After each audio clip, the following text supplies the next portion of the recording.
Welcome back, everyone. Ready for another deep dive? Hmm? Today, we're tackling pancreatic cancer research. Ooh, Some really cutting-edge stuff that could change how we treat it. sounds intense. It is. Pancreatic cancer is one of the toughest ones to beat. Absolutely. The survival rates, they're just so low. Yeah.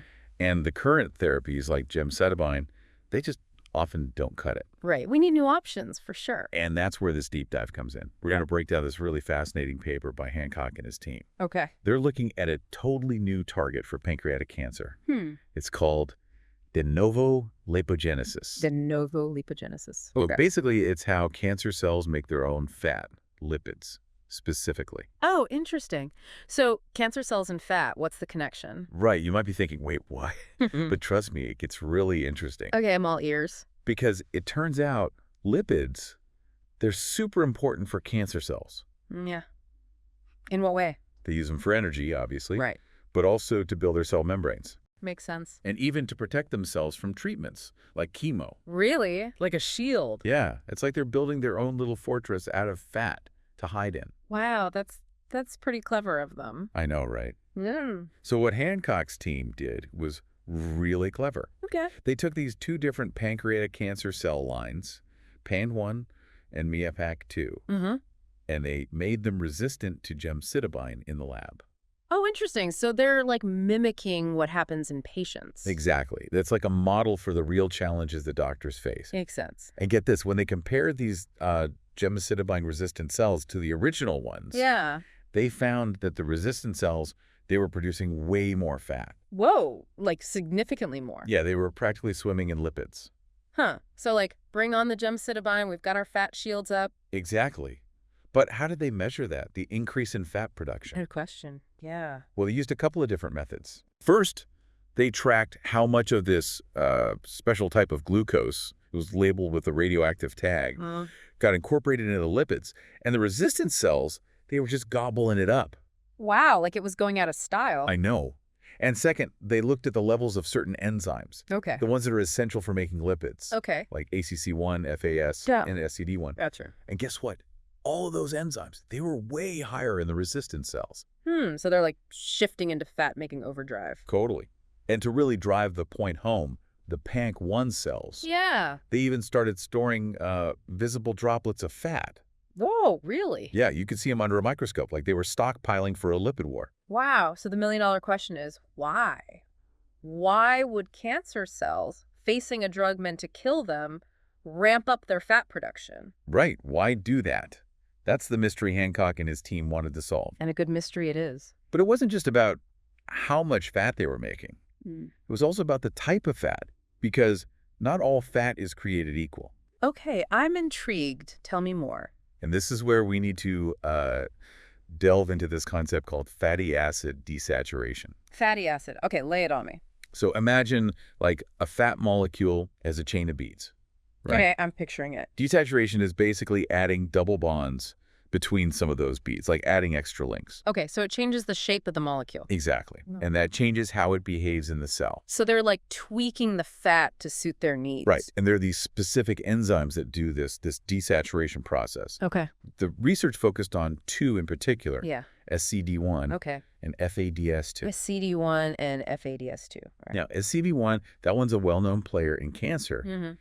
It creates these common monounsaturated fatty acids, MUFAs, like oleic acid. They do FAs, all right. Got But it. FADS2, Yeah. that was the unexpected guest at the party. Oh. It makes this rare MUFA called sapienic acid. Interesting. So they stumbled upon a whole new way these cancer cells were manipulating fat.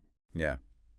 And it's the first time this particular FADS2 pathway has been found in pancreatic cancer. Whoa, that's a big deal, right? Huge. It raises so many questions. Yeah, like what's the role of this alternate pathway? Exactly. Is it helping the cancer cells survive? Is it contributing to their resistance to gemcitabine? Like, it's a whole new chapter in the story of pancreatic cancer. That's fascinating. But hold on, how did they even figure out these specific fats are being made? Ah, good question. They use some pretty sophisticated techniques Right. to analyze the exact types of fatty acids. Okay. One of them is called OzFAD, OzFAD, interesting. and it lets researchers pinpoint the specific types of MUFAs. So that's how they uncovered this FADS2 activity. Exactly. Without it, they might have missed this crucial piece of the puzzle. Wow, so it's like a detective tool for the lipid world. Totally. And it led them to this even bigger question. Could they exploit this fat-making frenzy to actually fight the cancer? Oh, I see. So could they stop the cells from building up their lipid fortress?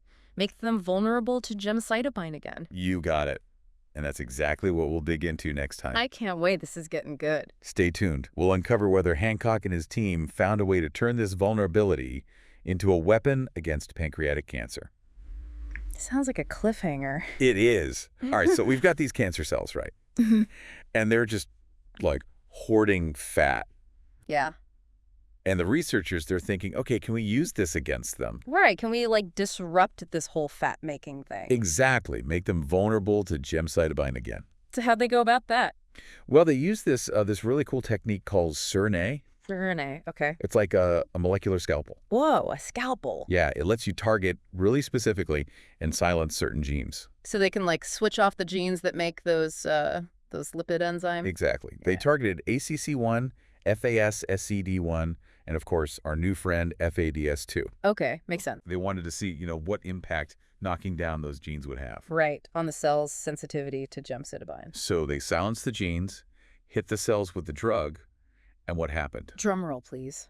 Well, the results, they were pretty striking, Oh, yeah. especially when they blocked FAS. SAS, right. That's the one that makes palmitic acid. Yeah, the building block for a lot of other fats. Right, right. And in both cell lines, blocking it made them way more sensitive to gemcitabine. So it's like shutting down a key factory. Totally. Their whole fat production empire starts to crumble. That's a great way to put it. It really points to FAS as a target for, like, new drugs, right? Absolutely. Now, things get a little more complicated when they looked at SCD1. SCD1, the one that makes the common MUFAs. That's the one. Okay. Blocking it alone only worked in the MIA-PECA2 cells. Interesting. But in the PANC1 cells, they had to block both SCD1 and FADS2 to see a real effect. Ah, so that backup pathway through FADS2, Yeah. it was giving those PANC1 cells a way to compensate. Totally. They could just switch over to that other route. Sneaky little buggers. I know, right? It just goes to show cancer cells, they are adaptable. Yeah, they're always finding a way. That's why it's so important to understand all these pathways. Every single. Now, remember, in the real world, Yeah. gemcitabine, it's often given with another chemo drug, paclitaxel. Right, combination therapy. So the researchers, they wanted to see if that would still trigger the increase in fat production. Good point. We got to make sure this is relevant, to actual patients. Absolutely. And what they found, it was, well, intriguing. Okay, I'm on the edge of my seat. The combo therapy, it did still lead to more fat overall, Okay. but there was this major twist A twist. in the PANC1 cells that got the combination Yeah. FADS2 levels. They plummeted. Whoa, wait, so the combination therapy, it, like, accidentally targeted their backup system? It seems that way. The very thing that was making them so resistant. Wow, that's wild. Talk about an unexpected finding. I know, right? It suggests that this combination, it might be creating a weakness. Okay, I'm following. If you knock out FADS2, then maybe SCD1 inhibition becomes more effective. Ah, so it's like the chemotherapy revealed a chink in their armor. Exactly. And get this, there's evidence that this FADS2 downregulation, it might even be happening in actual patients who get the combo therapy. So it's not just a lab thing, it could be clinically relevant. Huge implications for treatment, right? Huge. This could change everything. Imagine being able to, like, analyze a tumor Yeah. and predict which combo would work best. That's the dream. Personalized treatment based on a tumor's lipid profile. That could revolutionize how we treat pancreatic cancer. We're talking moving away from one-size-fits-all to something much more targeted. Precision medicine, that's the future. Absolutely. And this deep dive, it's taken us from fat metabolism to personalized medicine. It's amazing how it all connects, right? It all started with this simple question. Why are these cells making more fat? And I think we've got a pretty good answer now.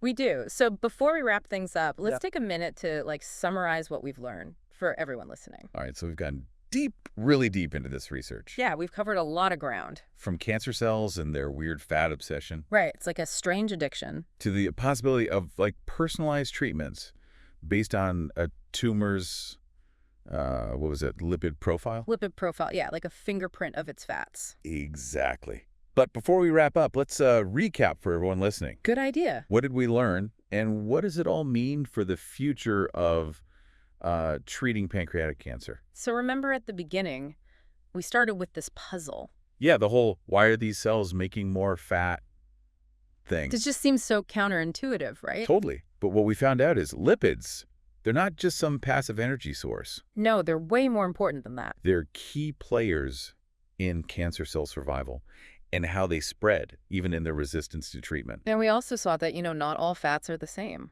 Right, the whole fatty acid desaturation thing. They're tweaking the structure of their fats to make them even more advantageous. Yeah, like upgrading their fat shields. Exactly.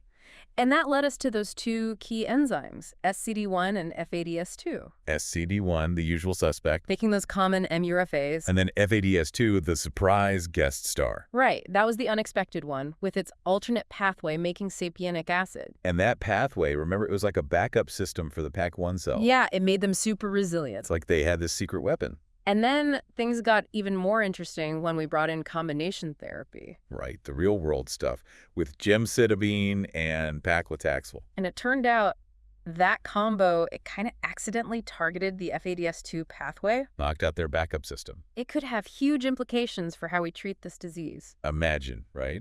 Targeting SCD1, but with that combo therapy. It could be incredibly effective, especially for tumors that rely on that FADS2 pathway. So this research, it's not just about understanding the cells, it's about using that knowledge to find better treatments. Absolutely. And the most exciting part to me is the potential for personalized medicine. Right. Being able to analyze a tumor, see its specific fat fingerprint. And then tailor the treatment to match. That's what we're all hoping for, right? More precise, more effective treatments for every patient.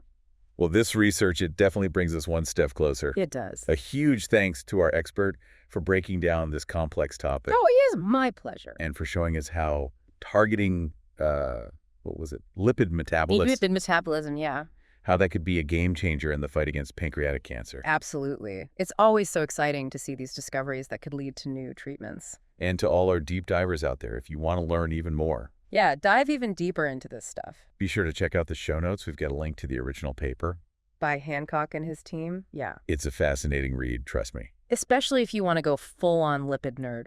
But hey, knowledge is power, right? Especially when it comes to understanding and beating diseases like this. So keep those brains engaged, keep exploring, and keep diving deep. We'll be back soon with another deep dive into some cutting-edge research. Until then, thanks for joining us.